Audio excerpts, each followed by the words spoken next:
माझं नाव नवनाथ निवृत्ती घोटकुले, मुक्काम पोस्ट आडले खुर्द.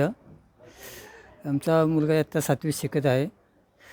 यापूर्वी आमच्या गावामध्ये इयत्ता 1ली ते 4थीपर्यंत शाळा होते. त्याला 4थीपासून आम्ही इकडे शिफ्ट झाल्यामुळे इकडे टाकला. त्याला ॲक्च्युली पहिलं बेचे पाढे पण येत नव्हते इथं आणले तेव्हा. ते इथं आणल्यानंतर सुरुवातीला व्यवस्थित येत नव्हतं. मी सरांसोबत ओळख झाल्यानंतर सरांना सांगितलं याला थोडं लक्ष द्या. तर सरांनी बऱ्यापैकी लक्ष दिल्यामुळे 6वीमध्ये त्याला पाढे वगैरे यायला लागले. तर 7वीमध्ये मला सरांनी सांगितलं की कम्प्युटर वगैरे सिस्टम आपले बसवणारे ते लक्ष टाका. तर आम्ही त्याला ट्युशन वगैरे लावलं तर तरी पण काही त्याच्या डोक्यात काहीच नव्हतं.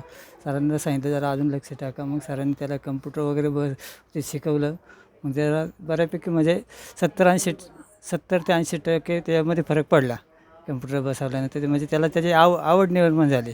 मग घरी तो अभ्यास नसं करत इथे कम्प्युटर बसवल्यामुळे त्याला त्या अभ्यासाची आणखी आवड तयार झाली. त्यामुळे आता बऱ्यापैकी त्याच्यामध्ये फरक आहे. इंग्लिश वगैरे तो बोलतो व्यवस्थित आता थोडं. पहिलं त्याला काहीच येत नव्हतं. म्हणजे आता ह्या 6 महिन्यामध्ये तर चांगल्यापैकी फरक झाला.